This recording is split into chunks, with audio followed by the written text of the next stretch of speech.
Hello students. In today's class we will discuss regarding the continued part of unit 4, that is in retail management, the fourth unit, retail marketing mix, the continued topic, that is place. So place is nothing but it is a retail location which is considered to be one of the most important elements in retail decision. The right location is often critical to the success of a business. Poor location decisions are difficult and also expensive too. The best retail store locations are those that maximize visibility and access. Nothing but a smart retailer to be successful in his business or to have good sales and profit, he have to situate his business, or the strategies have to be set up to situate his business in such a location where each and every customer can reach out his or her business easily without any difficulty. And if the customer is having easy access to the retail store, that means at the end of the day the retailer is successful in reaching the customers or satisfying the customers. So if this decision, the retail store location whatever he is setting, if the decision is being taken wrongly, the expensive or the compensation to be borne will be heavy, or it will be expensive for the retailer. So the decisions have to be taken in such a way that the stores will be easily accessed by the customers easily, so that it will be helping the retailer to increase the sales as well as the profit. So while selecting a place for retail store, the following factors to be considered. Under that, first one is density of target market. Second one, uniqueness of retail offering.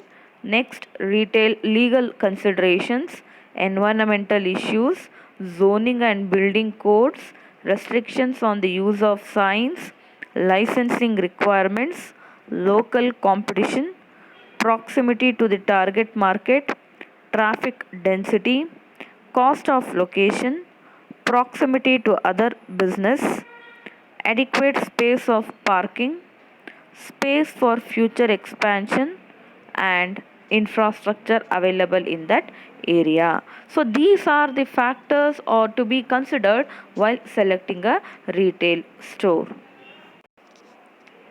So moving on to the next topic, it is the meaning of retail supply chain.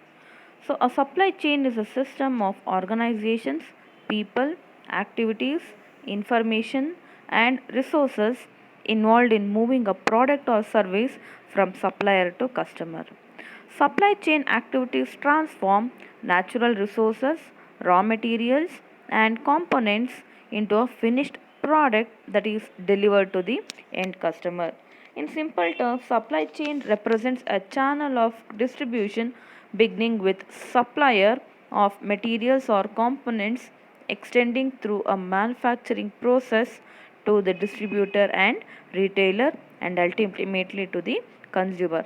Nothing but when the product is being produced, or when the wholesaler plans or have a plan to manufacture a product, he will be collecting the raw materials from the distributors, and when it is being processed, the product will be handed over from the manufacturer to the wholesaler, from the wholesaler to the retailer, and from the retailer to the end customer. So this entire the process of movement of goods and services from the producer to the from the distributor to the retailer is nothing but the retail supply chain. So at the end of the day, when the retailer sells the products, or when he is purchasing the product from the wholesaler, he will be purchasing the product only for selling the product to the end customer, where the customer who will be purchasing the product will not be purchasing the product for an economic purpose, but for final consumption he will be purchasing the product. The next meaning is regarding supply chain management.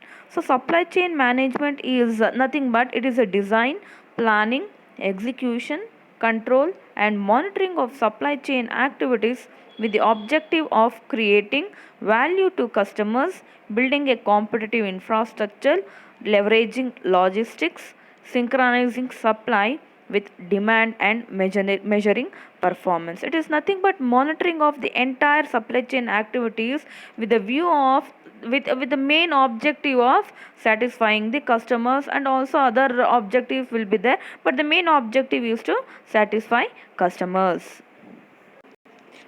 Moving on to the next topic in the marketing mix, that is place, is supply chain principles.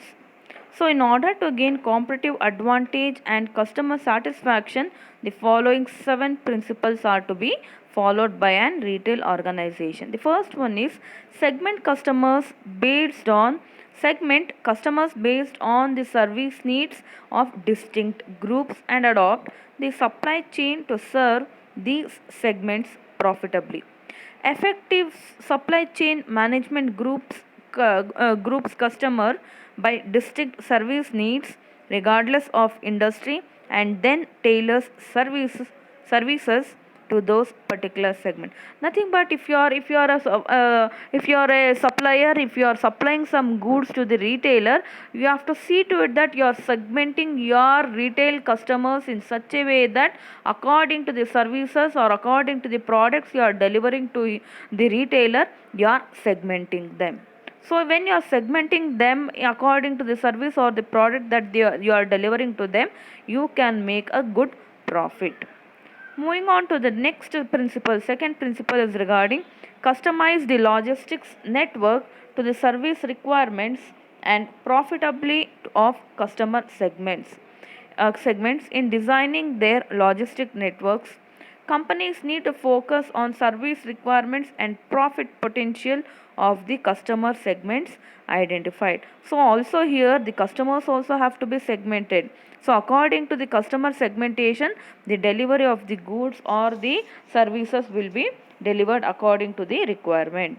The next principle is regarding listen to market signals. Nothing but you are supposed to, if you are a smart supply chain manager or the smart supply chain group, if you have to forecast the future, and according to the future demands and future preferences of the customers, you have to design your supply chain management or supply chain operations. Listen to market signals and align demand planning accordingly across the supply chain, ensuring consistent forecast and optimal resource allocation. Sales and operations planners must monitor the entire supply chain to detect early warning signals of changing customer demands and needs. This demand driven approach leads to more consistent forecast and optimal resource allocation. So the next principle, fourth principle, is that differentiate product closer to the customer and speed conversion across the supply chain.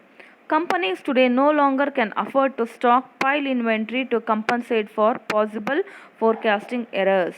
Instead, they need to postpone product differentiation in the manufacturing process closer to actual consumer demand. This strategy allows the supply chain to respond quickly and cost effectively to changes in customer needs.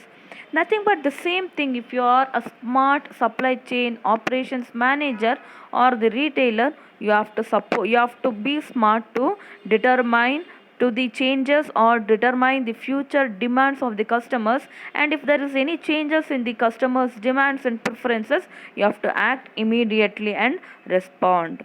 The next fifth principle is that manage sources of supply strategically to reduce the total cost of owning materials and services.